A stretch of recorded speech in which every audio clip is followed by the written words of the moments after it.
पुरुष से शुक्राणु गया। क्या गया बाबू? शुक्राणु। अब शुक्राणु योनि के रास्ते, इस रास्ते द्वारा अंदर जाएगा, अंदर जा गया गया गया गया और जाकर किससे मिल गया बाबू? जाकर ये अंडाणु से मिल गया। तो अंडाणु से मिल गया, तो जैसे अंडाणु से मिला ये निषेचित हो गया। निषेचित होकर क्या बना है? जाइगोट बनाया।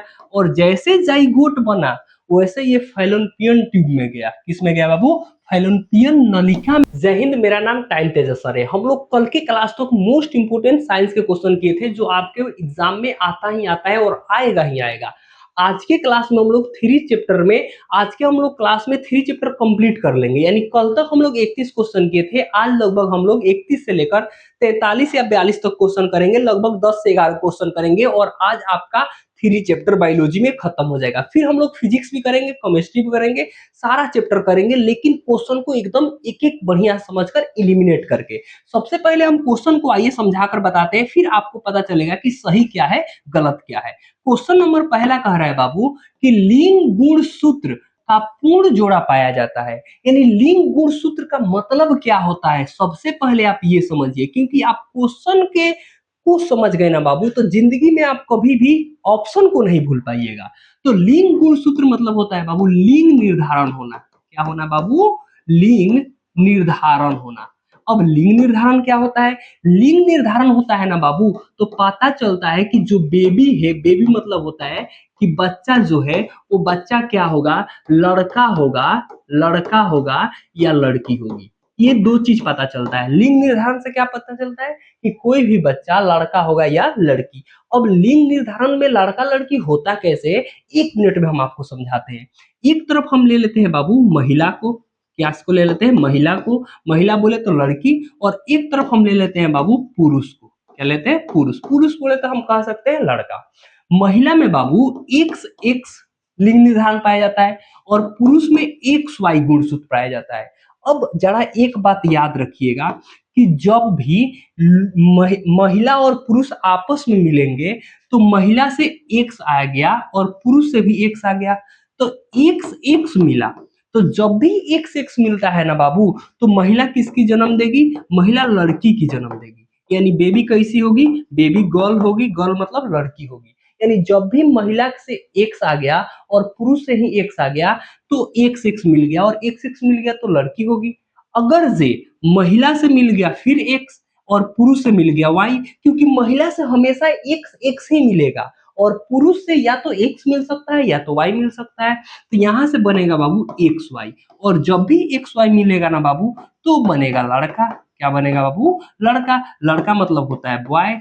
अब जब भी बॉयस बनेगा ना बाबू, क्या बनेगा बाबू? बॉयस बनेगा। जब भी बॉयस बनेगा यानी जब भी लड़का होगा तो यहाँ पर एक्स वाई होगा और लड़की होगी तो एक्स एक्स होगी। तो आपको एक बात पता चल गया कि महिला से एक्स एक्स मिलता है और पुरुष से एक्स वाई मिलता है। जब भी एक्स एक्स मिलता है तो लड़की होती है और एक्स वाई मिलता है तो लड़का होता है। यानी कहने का मतलब ये है कि पूरी दोष लड़का लड़की होने में सब मेन डिपेंड करता है पुरुष पर। अगर पुरुष वाई देगा तब जाकर लड़का होगा, अन्यथा पुरुष अगर एक्स दे रहा है और महिला में हमेशा एक्स एक्स पाया जाता है तो हमेशा एक औरत का जो बच्ची होगी वो हमेशा लड़की ही होगी।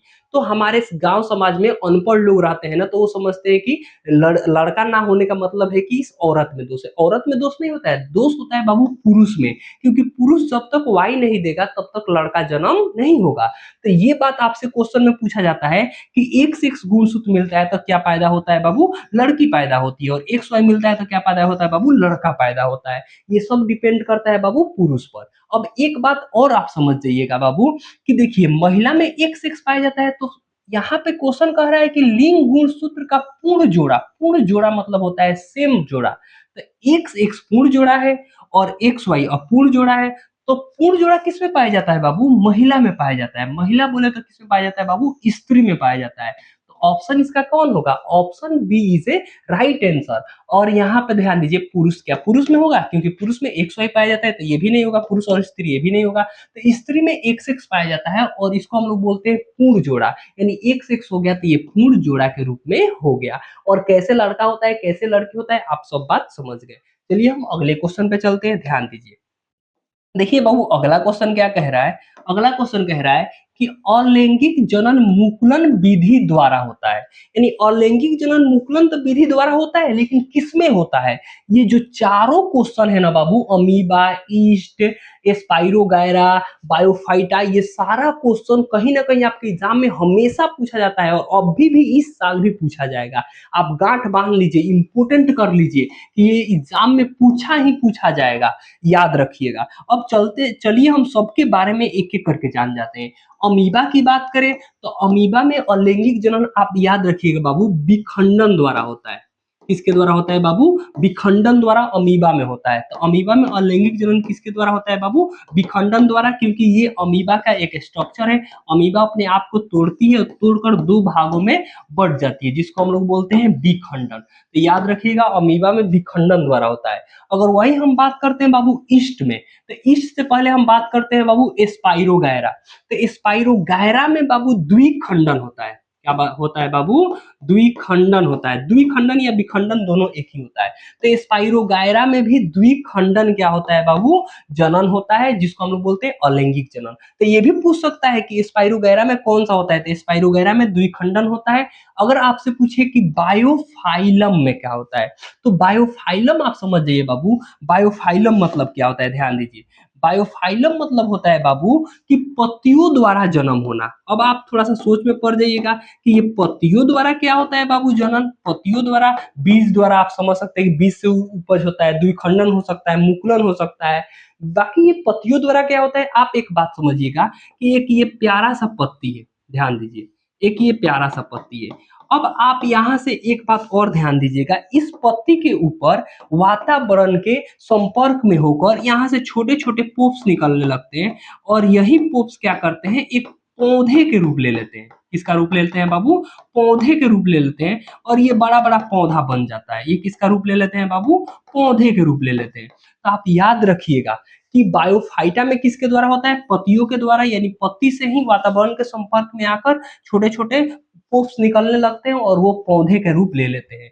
तो बायोफाइटा में पत्तियों द्वारा होता है, स्पाइरोगायरा में द्विखंडन द्वारा होता है, अमीबा में विखंडन द्वारा होता है। अगर बात करें ईस्ट, तो ईस्ट में बाबू होता है मुकुलन द्वारा। किसके द्वारा होता है बाबू? मुकुलन द्वारा होता है। तो क्वेश्चन पूछा है ईस्ट, सॉरी, मुकुलन द्वारा किसमें होता है? तो ईस्ट में। B is a right answer.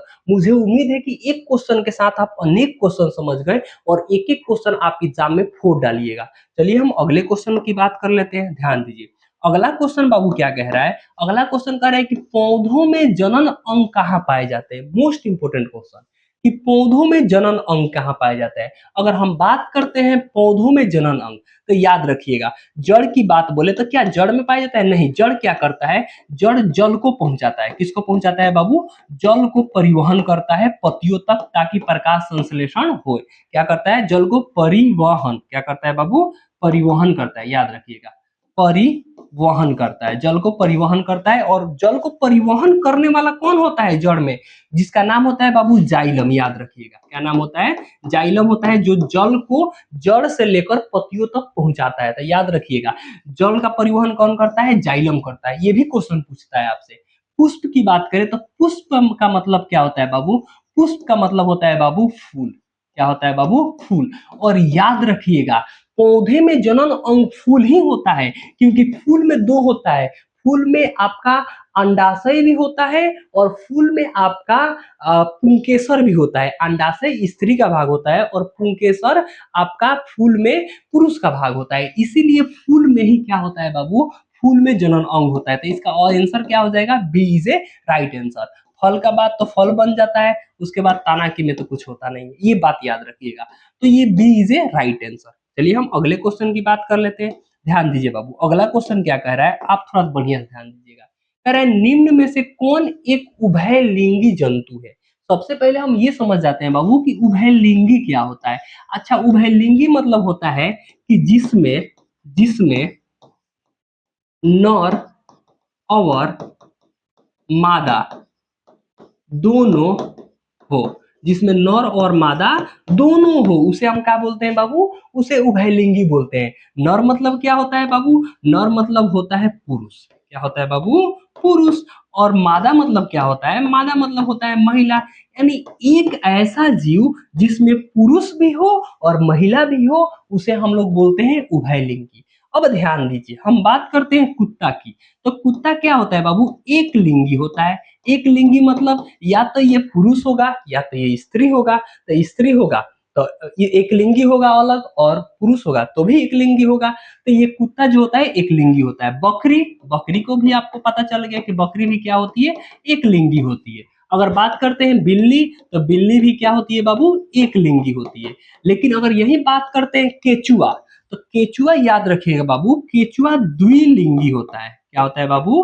द्विलिंग होता है। यानी इसमें कितनी लिंग होता है बाबू? द्विलिंग होता है। अब एक बात और याद रखिएगा कि किसान का मित्र कौन होता है? आपसे क्वेश्चन पूछा जाता है कि किसान का मित्र, किसान का मित्र किसे कहते हैं? तो याद रखिएगा, किसान का मित्र हम लोग बोलते हैं बाबू केचुआ को। किसको बोलते हैं बाबू?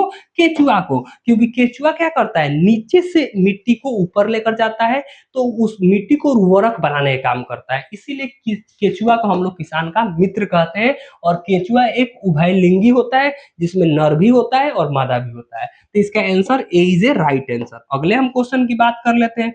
ध्यान दीजिए, अगला क्वेश्चन क्या कह रहा है बाबू? कह रहा है किशोरावस्था में होने वाले शारीरिक परिवर्तन का कारण है। किशोरावस्था, सबसे पहले आप ये समझिए, किशोरावस्था हम लोग बोलते हैं जब हमारी एक अडल्टनेस हो जाती है, हमारा सोच बढ़ने लगता है, हम समझ जाते हैं। और किशोरावस्था कब होने से, कब वर्ष से, कितने वर्ष से चालू होता है बाबू? लगभग 12 वर्ष से हमारे अंदर, यानी पुरुष के अंदर शुक्राणु का उत्पन्न होने लगता है, दाढ़ी मूंछ आने लगता है, बाल आने लगता है, महिला के अंदर मानसिक चक्र आने लगता है, अनेक प्रकार की जो मतलब शारीरिक प्रक्रिया है वो बढ़ने लगता है। अब ये कह रहा है कि किशोरावस्था में होने वाले शारीरिक परिवर्तन तो किससे होता है? तो एक बात समझिए, सारा शारीरिक परिवर्तन बाबू हार्मोन के चलते होता है। किसके चलते होता है बाबू? हार्मोन के चलते होता है। लेकिन कौन से हार्मोन? सबसे पहला ऑप्शन कह रहा है टेस्टोस्टेरोन हार्मोन। सबसे पहले हम ये समझ जाते हैं कि टेस्टोस्टेरोन हार्मोन क्या होता है। तो याद रखिएगा बाबू, टेस्टोस्टेरोन हार्मोन ये पुरुष हार्मोन है। कौन सा हार्मोन है बाबू? पुरुष का हार्मोन है। अगर टेस्टोस्टेरोन हार्मोन पुरुष में कितने वर्ष से होने लगता है बाबू? 12 वर्ष के बाद होने लगता है। क्योंकि 12 वर्ष के बाद से शुक्राणु का निर्माण होता है। किसका निर्माण होता है बाबू? शुक्राणु का निर्माण होता है। और जब शुक्राणु बनता है ना बाबू, तो टेस्टोस्टेरोन हार्मोन का भी विकास होता है विसरण में। अब एक बात समझिएगा कि जब पुरुष 12 वर्ष के होने लगता है तो बाल आने लगते हैं, यानी बाले का आना आना। उसके बाद बाबू क्या बनता है? शुक्राणु का बनना, शुक्राणु का बनना। आवाज भारी होने लगता है। उसके बाद हम लिख सकते हैं आवाज का भारी होना। और उसके बाद से सबसे बढ़िया क्वेश्चन कि हम लोग, पुरुष जो होता है बाबू, वो अट्रैक्टिव होने लगता है, यानी वो किसी दूसरे व्यक्ति के प्रति, यानी कह सकते हैं स्त्री के प्रति वो अट्रैक्शन होने लगता है। तो यहाँ से हम ये भी कह सकते हैं कि ये जो होता है बाबू टेस्टोस्टेरोन हार्मोन, ये निगेटिव हार्मोन होती है, जो हमें हमें एक उम्र के बाद से ये मतलब एक तरह का हार्मोन जो होती है वो निगेटिव हार्मोन होती है। और इसी हार्मोन के कारण आवाज भारी होने लगता है, शुक्राणु बनने लगता है, हमारे शरीर में जो होता है ना बाबू वो विकास होने लगता है। अगर हम बात करते हैं तो ये टेस्टोस्टेरोन हार्मोन पुरुष का हार्मोन होता है। अगला हम बात करते हैं बाबू ऑप्शन नंबर बी के, एस्ट्रोजन हार्मोन। तो अब ये भी समझ जाइए एस्ट्रोजन हार्मोन क्या होता है। एस्ट्रोजन हार्मोन बाबू होता है महिला का हार्मोन। किसका होता है बाबू? महिला। महिला मतलब हम कह सकते हैं बाबू लड़की। अब याद रखिएगा, ये भी हार्मोन लगभग 11 से 12 वर्ष के बाद से होने लगता है। क्योंकि ये हार्मोन कब बनता है? जब बाबू अंडाणु का निर्माण होता है। अंडाणु मतलब जब अंडाशय का निर्माण होता है। और जब अंडाशय का निर्माण होने लगेगा तो ये हार्मोन निकलने लगेंगे। तो निकलने के बाद से महिलाएं में मानसिक चक्र का आना शुरू हो जाती है। क्या हो जाती है बाबू? मानसिक चक्र का आना शुरू हो जाता है। उसके बाद हम कह सकते हैं कि महिलाएं में मानसिक चक्र आना शुरू हो जाता है, महिलाएं का स्तनों में विकास होने लगता है। स्तनों में क्या हो जाने लगता है बाबू? स्तनों में विकास होने लगता है। और उसमें भी बहुत सारे बाले आने लगते हैं। और बाले के साथ साथ उनकी आवाजें जो होती है वो थोड़ा हल्की होने लगती है। और उनके शरीर में भी विकास होने लगता है। तो ये कौन सा हार्मोन होता है? ये एस्ट्रोजन हार्मोन होता है। एक तरफ से कह सकते हैं कि लड़कियां का ये निगेटिव हार्मोन है। लड़कियां का ये निगेटिव हार्मोन है। तो लड़कियों का निगेटिव हार्मोन एस्ट्रोजन होता है, लड़का का निगेटिव हार्मोन टेस्टोस्टेरोन होता है। तो अब हम बात करते हैं क्वेश्चन की। तो क्वेश्चन कह रहा है किशोरावस्था में होने वाला शारीरिक परिवर्तन। यहाँ पर ना तो लड़की ऑप्शन क्वेश्चन में दिया है ना तो लड़का। अगर लड़का लड़की की बात करे और लड़की की बात करता तो हमारा ऑप्शन बी हो जाता एस्ट्रोजन। अगर लड़की की बात करता तो ये हो जाता, लड़का की बात करता तो टेस्टोस्टेरोन हो जाता, ऑप्शन ए हो जाता। लेकिन ना तो लड़का का बात किया है ना तो लड़की का, तो दोनों हार्मोन होता है, एक तो ये लड़की वाला होता है, ये लड़का वाला होता है। तो हम ऑप्शन ए भी सही करेंगे, ऑप्शन बी भी सही करेंगे, यानी मेरा आंसर क्या होगा, D is a right answer. यानी ए और बी दोनों आंसर होगा। तो इसका आंसर क्या होगा बाबू, D is a right answer. तो मुझे उम्मीद है कि ये क्वेश्चन आप अच्छे से समझ गए। अब चलिए हम अगले क्लास मतलब अगले क्वेश्चन की बात करते हैं। ध्यान दीजिए अगला क्वेश्चन क्या कह रहा है बाबू। अगला क्वेश्चन कह रहा है कि पुष्प का नर भाग होता है। अब पुष्प में दो भाग होते हैं। कितने भाग बाबू, दो। एक तो होता है नर वाला भाग और दूसरा होता है बाबू मादा वाला भाग। अगर नर वाली भाग का हम बात करते हैं तो नर वाले भाग को हम लोग बोलते हैं बाबू पुंकेसर। क्या बोलते हैं बाबू, पुंकेसर बोलते हैं। और हम लोग परागकण भी बोलते हैं। नर वाला भाग पुंकेसर परागकण होता है। अगर मादा वाला भाग बोले तो बाबू ये होता है अंडाशय। अंडाशय, ये अंडाशय हो जाता है। उसके बाद से हम ये कह सकते हैं वर्तिका होता है, वर्तिका। उसके बाद हम कह सकते हैं वर्तिकाग्र भी होता है, वर्तिकाग्र। ये सब किसका भाग होता है बाबू, ये सब मादा का भाग होता है। ये तो अगर पूछा है कि पुष्प का नर भाग, पुष्प का नर भाग। और इसमें एक बात और ध्यान दीजिए, इसके साथ साथ पुष्प के नर भाग को हम लोग पुमंग बोलते हैं। क्या बोलते हैं बाबू, पुमंग। और मादा के भाग को हम लोग बोलते हैं बाबू जयांग। क्या बोलते हैं बाबू, जयांग। तो ये भी क्वेश्चन मोस्ट इंपोर्टेंट है कि पुमंग किसको बोलते हैं, नर वाले भाग को। मादा वाले भाग को क्या बोलते हैं बाबू, जयांग बोलते हैं, या अंडाशय बोलते हैं, वर्तिका बोलते हैं, वर्तिकाग्र बोलते हैं। ये सब किसका भाग होता है, मादा का। नर का भाग बाबू पुंकेसर परागण होता है, पुमंग होता है। तो पूछा है नर का, पुष्प नर का भाग, तो नर का भाग क्या होगा बाबू, पुमंग होगा। पुमंग इज ए राइट आंसर। जयांग किसका भाग होगा बाबू, जयांग मादा का भाग होगा। दलपुंज क्या होता है, दलपुंज किसके अंदर होता है, बाह्य दलपुंज के अंदर होता है। तो मुझे उम्मीद है कि ये क्वेश्चन आप अच्छे तरीके से समझ गए। चलिए हम अगले क्वेश्चन की बात कर लेते हैं। ध्यान दीजिए अगला क्वेश्चन क्या कह रहा है बाबू, ध्यान दीजिएगा। देखिए अगला क्वेश्चन कह रहा है कि अमीबा में अलैंगिक जनन किस विधि द्वारा होता है। बहुत इजी क्वेश्चन, इससे पहले हम बता कर गए थे कि अमीबा में कौन सा जनन होता है बाबू, अमीबा में द्विखंडन होता है। द्विखंडन बोले या हम कह सकते हैं विखंडन। क्या होता है बाबू, विखंडन होता है। तो इसका आंसर कौन होगा, answer B is a right answer. Amoeba में कैसा होता है, विखंडन होता है। मुकुलन की बात करें बाबू तो मुकुलन किस में होता है बाबू, ईस्ट में होता है। तो ईस्ट में किसके द्वारा जनन होता है बाबू, मुकुलन द्वारा जनन होता है। चलिए हम अगले क्वेश्चन की बात कर लेते हैं। ध्यान दीजिए देखिए बाबू अगला क्वेश्चन क्या कह रहा है। अगला क्वेश्चन कह रहा है कि फूल का कौन सा भाग फल में बदलता है। यानी फूल होता है और किस में बदल जाता है बाबू, फल में। लेकिन कौन सा भाग, याद रखिएगा अभी हम बताए थे पुंकेसर कौन सा भाग होता है, पुंकेसर नर का भाग होता है। नर बोले तो ये पुरुष का भाग होता है। ये बात तो आप समझ गए थे। अगला हम अभी बताए थे आपको कि स्त्री केसर, स्त्री केसर किसका भाग होता है बाबू, स्त्री केसर मादा का भाग होता है। मादा बोले तो महिला फूल का भाग होता है। अगर हम बात करते हैं बीजाड़, तो बीजाड़ से क्या बनता है बाबू, बीजाड़ से बीज बनता है। आपसे अगर क्वेश्चन पूछा जाएगा कि बीज का निर्माण किससे होता है, तो आप कहिएगा बीजाड़ के द्वारा बीज का निर्माण होता है। अगर बात करते हैं अंडाशय, जी हाँ, तो फूल का कौन सा भाग में फल बदलता है, तो जो अंडाशय होता है ना बाबू, अंडाशय धीरे धीरे मेच्योर होता है। मेच्योर करते करते वो किस में बदल जाता है, फल में बदल जाता है। तो याद रखिएगा जो अंडाशय होता है यही क्या होता है बाबू, फूल से फल में बदलता है। तो इसका आंसर क्या होगा, सी इज ए राइट आंसर। चलिए हम अगले क्वेश्चन की बात कर लेते हैं। ध्यान दीजिए बाबू अगला क्वेश्चन कह रहा है अंडाणु निषेचित होता है। अंडाणु किसमें निषेचित होता है। जैसे यहाँ पे मेरे को एक स्ट्रक्चर बनाना पड़ेगा, आप ध्यान दीजिएगा। मैं आपको एक बढ़िया सा प्यारा सा स्ट्रक्चर बनाकर समझाता हूँ। ध्यान दीजिए एक ये महिला के पार्ट का स्ट्रक्चर हुआ, थोड़ा सा आप गौर फरमाइएगा, ठीक है, और गौर करिएगा। ये एक स्ट्रक्चर हो गया, ठीक है। यहाँ पे ये एक स्ट्रक्चर हो गया। इसको बाबू हम लोग बोलते हैं ओवरी। क्या बोलते हैं बाबू, ओवरी। ओवरी मतलब होता है, ये होता है अंडाशय। क्या होता है बाबू, अंडाशय। इसके नीचे होता है बाबू विजाइना। विजाइना का मतलब होता है योनि। क्या होता है बाबू, योनि होता है, इसको योनि बोलते हैं। ये भी एक ओवरी होता है। क्या होता है बाबू, ओवरी होता है। अगर हम बात करते हैं तो ये अंडाशय क्या बनता है बाबू, अंडाशय धीरे धीरे ये अंडा का निर्माण करता है। और यहाँ पे बाबू होता है फैलोपियन ट्यूब या फैलोपियन नलिका। क्या होता है बाबू, फैलोपियन नलिका। अब यहाँ पे देखिए अंडाणु निषेचित होता है। अब ये जो अंडाणु है वो कैसे कहाँ पे निषेचित होगा, जैसे मान लीजिए कि पुरुष से शुक्राणु गया, क्या गया बाबू, शुक्राणु। अब शुक्राणु योनि के रास्ते, इस रास्ते द्वारा अंदर जाएगा, अंदर जा गया गया गया गया और जाकर किससे मिल गया बाबू, जाकर ये अंडाणु से मिल गया। तो अंडाणु से मिल गया तो जैसे अंडाणु से मिला ये निषेचित हो गया, निषेचित होकर क्या बना है, जाइगोट बनाया। और जैसे जाइगोट बना वैसे ये फैलोपियन ट्यूब में गया, किसमें गया बाबू, फैलोपियन नलिका में गया। किसमें गया, फैलोपियन नलिका।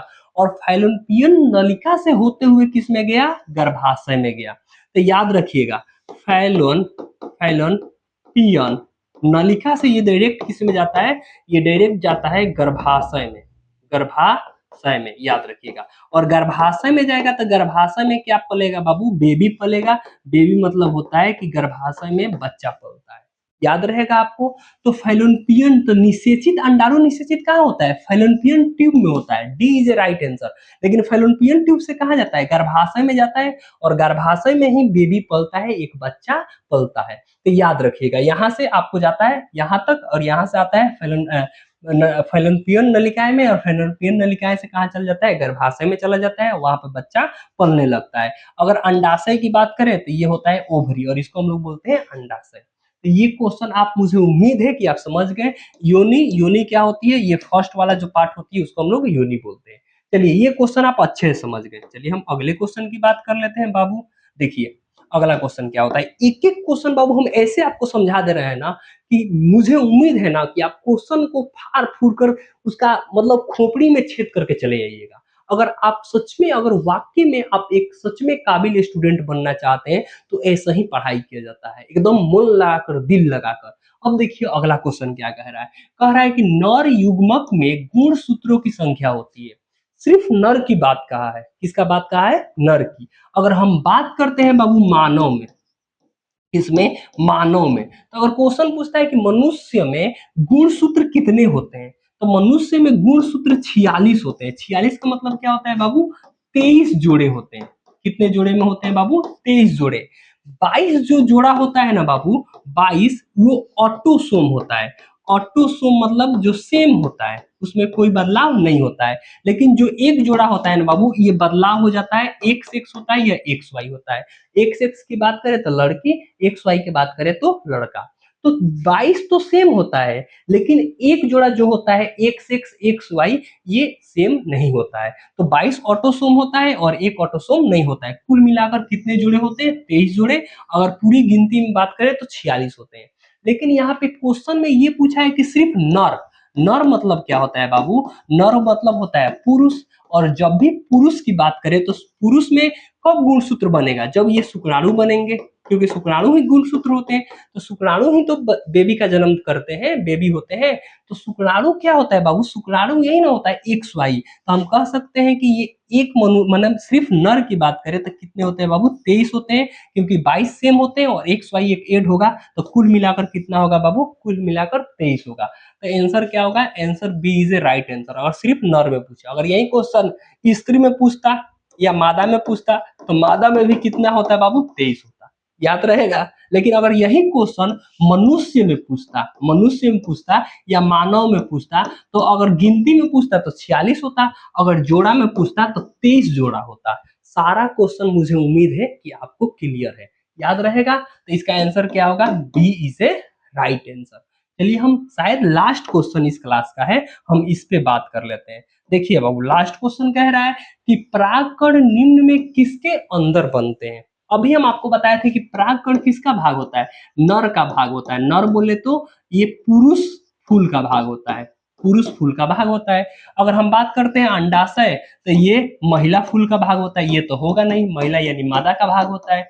ऐसे देखिए ऑप्शन को एलिमिनेट करते हैं, पढ़ने लिखने वाला लड़का ऐसे ऑप्शन छांटता है। पत्ती तो बिल्कुल होगा नहीं, क्योंकि पत्ती का काम होता है प्रकाश संश्लेषण करना। अगर हम बात करते हैं वर्तिका, अभी हम आपको बताए थे कि वर्तिका भी किसका भाग होता है, वर्तिका भी मादा का भाग होता है। ये भी नहीं होगा, ऐसे ऑप्शन आप छांटिए। अब कौन बच गया? परागकोश। और परागकोश किसका भाग होता है बाबू? नर का भाग होता है, और नर का भाग भी परागकण होता है। क्या होता है बाबू? परागकण होता है। तो परागकण किसका भाग होता है? नर का भाग होता है। तो परागकण के अंदर क्या बनते हैं? परागकोश बनेंगे, क्योंकि नर के अंदर नर ही तो बनते हैं। तो यहाँ पर क्या होगा बाबू? परागकोश होगा। तो ए इज ए राइट आंसर। मुझे उम्मीद है कि आज का भी क्वेश्चन आपको एकदम बढ़िया से समझ में आया होगा। बस आपसे एक छोटा सा प्यार चाहिए, आप इस वीडियो को ज्यादा से ज्यादा शेयर कर दीजिए, और शेयर कर दीजिए अपने दोस्तों के साथ, वो भी अच्छा से अच्छा रिजल्ट ला सके। चलिए हम लोग फिर मिलते हैं नेक्स्ट क्लास में, तब तक के लिए धन्यवाद।